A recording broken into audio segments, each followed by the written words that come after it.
பாலிவுட்டின் super star Salman Khan சமீபத்தில் அவருடைய புகைப்படம் வெளியாகி சல்மான் கான் எப்படி ஆயிட்டார், அவருக்கு அந்த நிலைமை. சல்மான் கான் வந்து பார்த்தீங்கன்னா பாலிவுட்டில் டாப் ஸ்டார், மிகப்பெரிய ஒரு அங்கீகாரத்தில் இருக்கிற ஸ்டார். இன்றைக்கும் பார்த்தீங்கன்னா அந்த வேல்யூவோடு தான் இருக்கார்.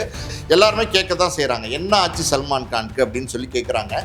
சில வருடங்களாகவே பார்த்தீங்கன்னா அவருக்கு வந்து முகம் இருக்குது பார்த்தீங்களா, அந்த முகத்தில் இருக்கிற நரம்புகளில் அதில் அவருக்கு வந்து ஏதோ தொந்தரவு இருக்குது. அதாவது நரம்பியல் பிரச்சனை, அதுவும் குறிப்பாக முகத்தில்.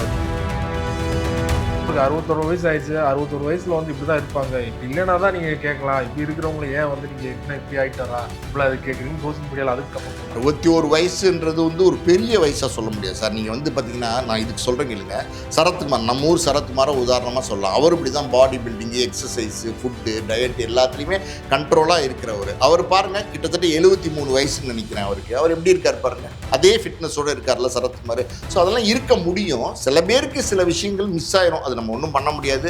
இயற்கை, உடம்பு என்ன இப்போ ஒத்துழைக்குதோ அதன்படி தான் வாழ முடியும். பட் இருந்தாலும் ஏதோ வந்து பலவிதமான குழப்பத்துக்குள்ளே நான் சொன்ன மாதிரி வந்து சல்மான் கான் வந்து சிக்கிட்டு மனதளவில் பெரிய தவிப்பில் இருக்காருன்னு சொல்கிறாங்க. அந்த மனதளவில் ஒரு தவிப்பு ஏற்படும் போது என்ன ஆகும் அப்படின்னா, இது சைக்காலஜிக்கலாக வந்து உங்களை வந்து அது வந்து உடம்பையும் வந்து பாதிக்க ஆரம்பிச்சிடும். அப்படி தான் வந்து சல்மான் கான் இருக்கிறாரு.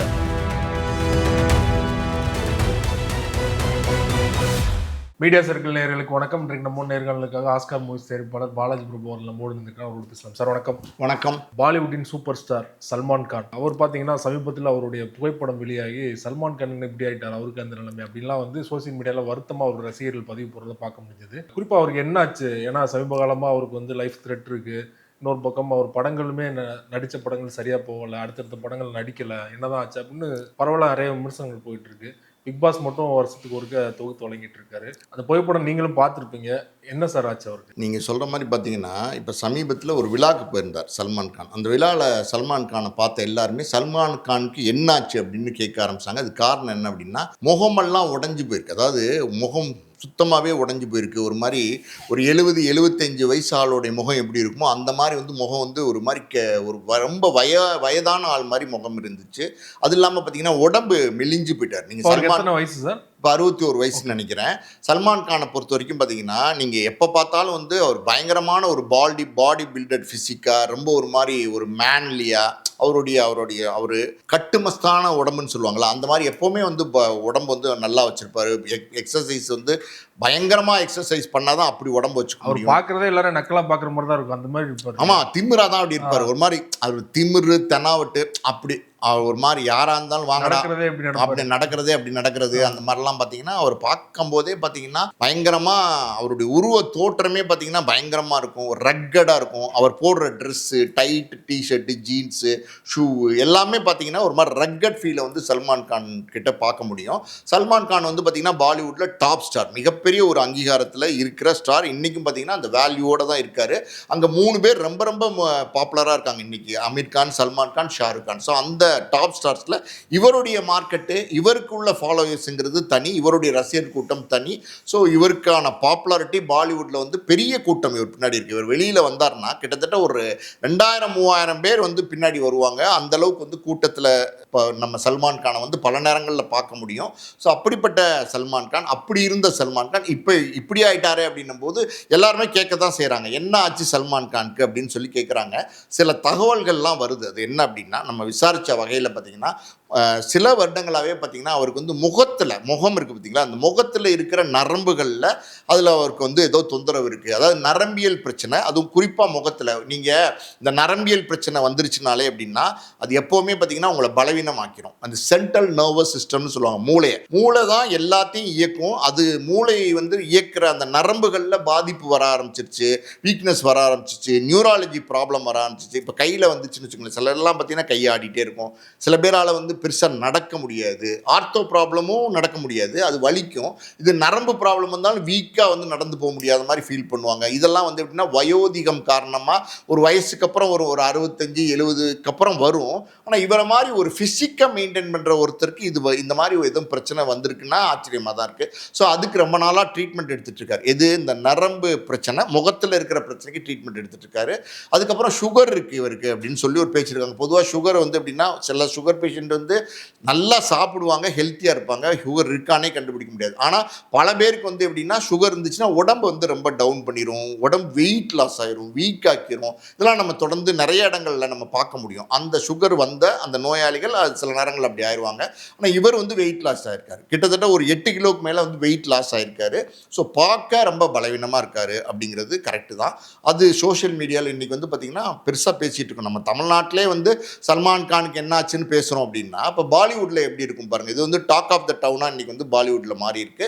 இதுக்கு பலவிதமான காரணங்கள் சொல்லப்படுது. ரொம்ப நாளாகவே நீண்ட காலமே கிட்டத்தட்ட பார்த்திங்கன்னா உங்களுக்கு ஞாபகம் இருக்கும்னு நினைக்கிறேன், 1998 வந்து ஒரு மான் வேட்டை வந்து ஆடினார். ஒரு பிளாக் பக்குன்னு ஒரு மான், ஒரு அரிய வகை மான். அது அந்த மான் வந்து வேட்டையாடி அது சாப்பிட்றதுக்கு தான். பொதுவாக மான் வேட்டை எதுக்கு பண்ணுவாங்கன்னா சமைச்சு சாப்பிட்றதுக்கு தான், மான் கறி நல்லா இருக்கும்னு. ஆனால் அது வந்து பார்த்திங்கன்னா நம்ம இந்திய கவர்மெண்ட் படி சட்டப்படி பார்த்திங்கன்னா மிகப்பெரிய குற்றம் மான் வேட்டையெல்லாம் பண்ணுறது, கடுமையான தண்டனைக்குரிய குற்றமாக பார்க்கப்படுது.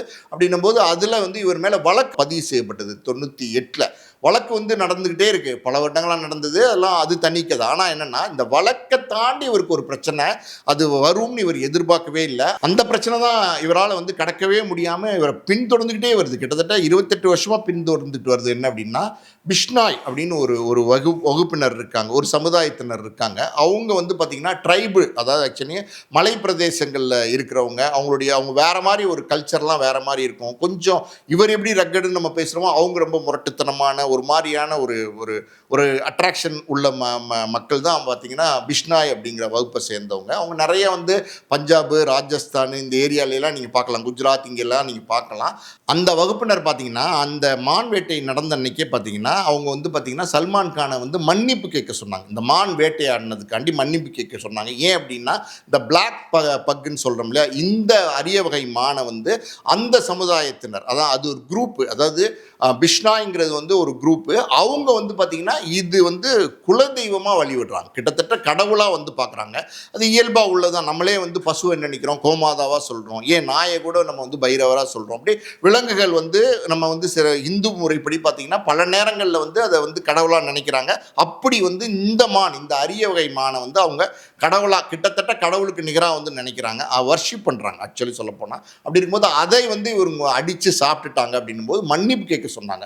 ஆனால் அவர் அன்றைக்கி மன்னிப்பு கேட்க மறுத்துட்டார். யார் வந்து சல்மான் கான் வந்து மன்னிப்பு கேட்க மறுத்துட்டார்.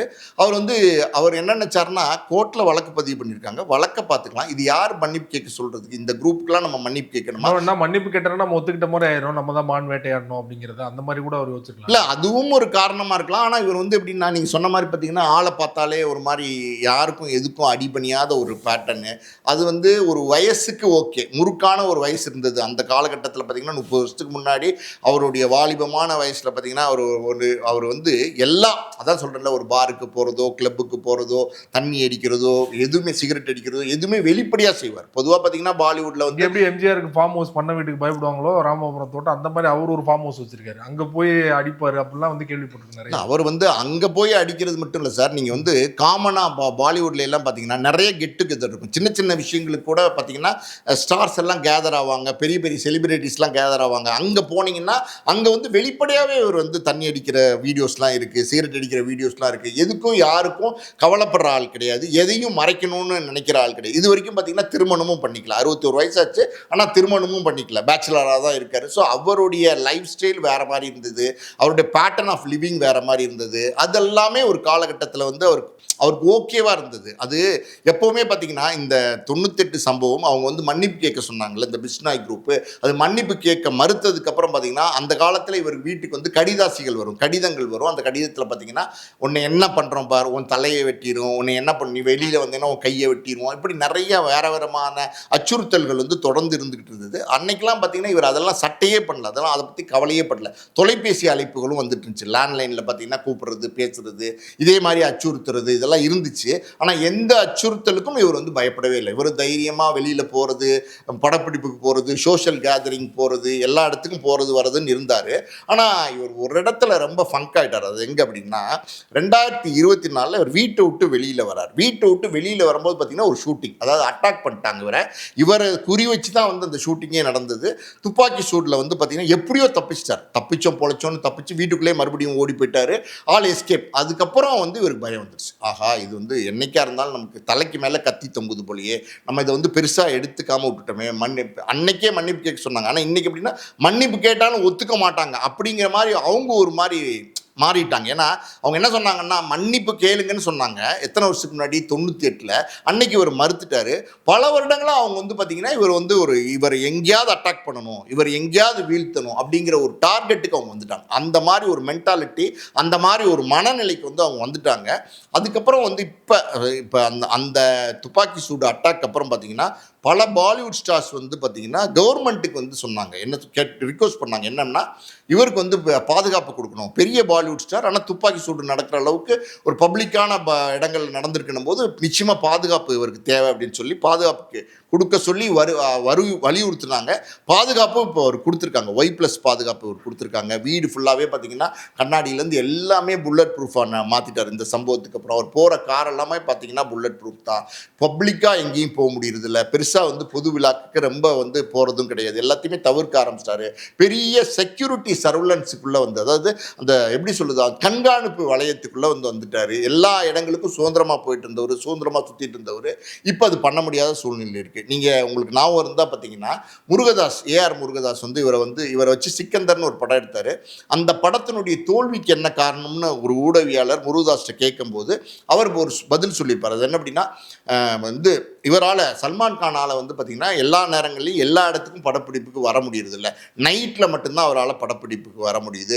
அதனால் அவரை வச்சு எடுக்கிறது எனக்கு ரொம்ப சிரமமாக இருந்தது. நான் நினச்ச மாதிரி என்னால் படத்தை எடுக்க முடியலன்னு அவரும் வந்து பதிவு பண்ணியிருந்தார். அதான் நான் சொல்கிறேன்ல, நைட்டில் ஏன் வராரு அப்படின்னா, நைட்டில் ஒரு டைட் செக்யூரிட்டியோட போய் ஒரு ஸ்பாட்டில், ஷூட்டிங் ஸ்பாட்டில் ஸ்டுடியோக்குள்ளே போய் இறங்கிட்டாருன்னா, அங்கே நைட் நேரத்தில் எல்லா இடங்கள்லையும் ஆள் நடமாட்டம்லாம் இருக்காது.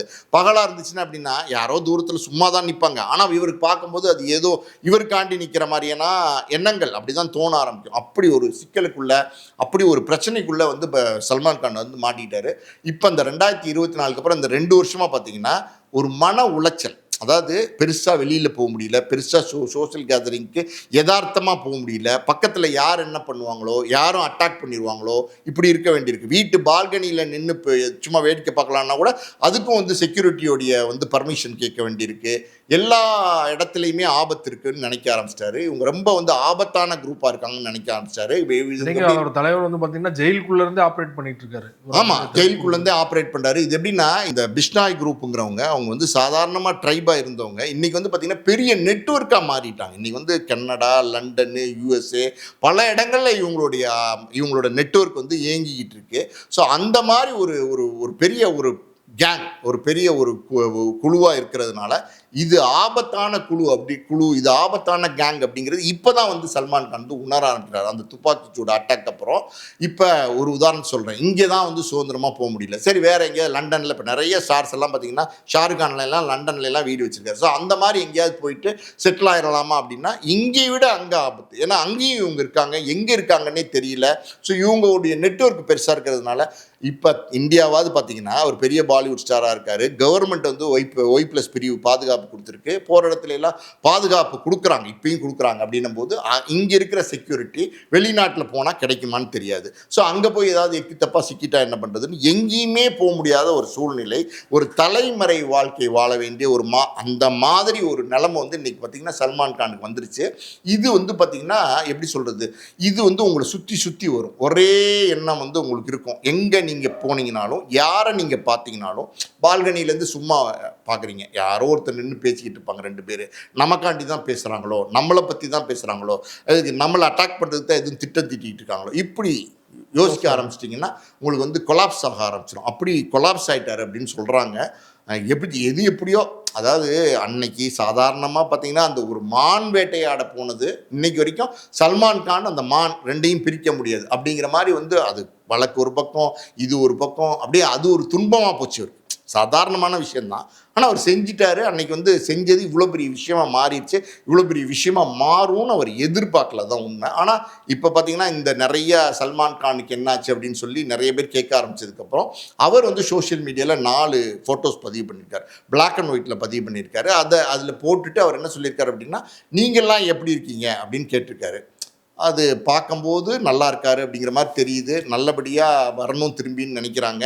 இன்னொரு சாரார் என்ன சொல்கிறாங்கன்னா, ஒரு படத்தைக்காண்டி தான் அவர் வெயிட் லாஸ் பண்ணியிருக்காரு, அந்த ஒரு கேரக்டர் அப்படி அந்த கேரக்டராக வந்து மாறுறாரு அப்படின்னு சொல்கிறாங்க. ஆனால் பொதுவாக பார்த்தீங்கன்னா சல்மான் கான்லாம் அப்படி கேரக்டராக மாறுற ஆர்டிஸ்ட் கிடையாது. அவரெல்லாம் பார்த்தீங்கன்னா வந்து நடிக்கிறதோடு சரி, பெருசாக கேரக்டர் இன்வால்மெண்ட்டாக பெருசாக படங்கள் பண்ண மாட்டார். ஸோ அது அப்படிலாம் பலவிதமான தகவல் இருக்குது. பட் எது இன்னொரு எப்படியோ பக்கம் அவருக்கு 61 வயசு ஆயிடுச்சு. 61 வயசுல வந்து இப்படிதான் இருப்பாங்க. இப்படி இல்லைன்னா தான் நீங்க கேட்கலாம். இப்படி இருக்கிறவங்கள ஏன் வந்து நீங்க என்ன இப்படி ஆயிட்டாரா? இப்படிலாம் அது கேட்குறீங்க. சோசியல் மீடியால அதுக்கு கமெண்ட் போட்டு இல்லை 61 வயசுன்றது வந்து ஒரு பெரிய வயசாக சொல்ல முடியாது சார். நீங்கள் வந்து பார்த்தீங்கன்னா நான் இதுக்கு சொல்கிறேன் கேளுங்க. சரத்குமார், நம்ம ஊர் சரத்குமாரை உதாரணமாக சொல்லலாம். அவர் இப்படி தான் பாடி பில்டிங்கு, எக்ஸசைஸு, ஃபுட்டு, டயட் எல்லாத்துலேயுமே கண்ட்ரோலாக இருக்கிறவர். அவர் பாருங்கள் கிட்டத்தட்ட 73 வயசுன்னு நினைக்கிறேன் அவருக்கு. அவர் எப்படி இருக்கார் பாருங்கள், அதே ஃபிட்னஸோடு இருக்கார்ல சரத்குமார். ஸோ அதெல்லாம் இருக்க முடியும். சில பேருக்கு சில விஷயங்கள் மிஸ் ஆயிரும். அது நம்ம ஒன்றும் பண்ண முடியாது. இயற்கை உடம்பு என்ன இப்போ ஒத்துழைக்குதோ அதன்படி தான் வாழ முடியும். பட் இருந்தாலும் ஏதோ வந்து பலவிதமான குழப்பத்துக்குள்ள நான் சொன்ன மாதிரி வந்து சல்மான் கான் வந்து சிக்கிட்டு மனதளவில் பெரிய தவிப்பில் இருக்காருன்னு சொல்கிறாங்க. அந்த மனதளவில் ஒரு தவிப்பு ஏற்படும் போது என்ன ஆகும் அப்படின்னா, இது சைக்காலஜிக்கலாக வந்து உங்களை வந்து அது வந்து உடம்பையும் வந்து பாதிக்க ஆரம்பிச்சிடும். அப்படி தான் வந்து சல்மான் கான் இருக்கிறாரு அப்படின்னு சொல்கிறாங்க. ஸோ அவங்க அப்பா அவர் வந்து உங்களுக்கு தெரியும் சலீம் அப்புறம் ஜாவித் 2 ரெட்டையர்கள் வந்து அவங்க சினிமாவில் பிரபலமான கதாசிரியர்கள் ரெட்டையர்கள். அவங்க சலீம் தான் வந்து சல்மான் கானோட அப்பா. ஸோ சலீமும் இப்போ இல்லை, அவரும் இறந்து போயிட்டார். பெருசாக ஆறுதலுக்கு பெரிய சொந்தக்காரங்களும் இல்லை. கல்யாணம் ஆயிருந்துச்சுன்னா மனைவி குழந்தைங்க இருந்திருப்பாங்க, அதுவும் இல்லை. எதுவுமே இல்லாத ஒரு சூழலில் தவிக்கிறார் அப்படின்னு சொல்கிறாங்க. ஸோ அந்த தவிப்பு அவர் வெளியில் வரணும், நல்லபடியாக அடுத்தடுத்து படங்கள் நடிக்கணும்னு அவருடைய ரசிகர்கள் வந்து வேண்டுதல் வைக்கிறாங்க. நிச்சயமாக அது நடக்கும். கம்பேக் சல்மான் அப்படின்னு சொல்கிறாங்க. நிச்சயமாக கம்பேக் கொடுப்பார் அப்படி நம்ம எதிர்பார்ப்போம். ஏன்னா சின்ன வயசு தான், பிரச்சனைகள் ஏதாவது இருந்தாலும் அவர் சரி பண்ணி நார்மல் ஆயிடணும்னு நம்ம விரும்புகிறோம். சல்மான் கான் ஒரு தொடர்பாக பல்வேறு விஷயங்களும் வந்து நன்றி சார். நன்றி.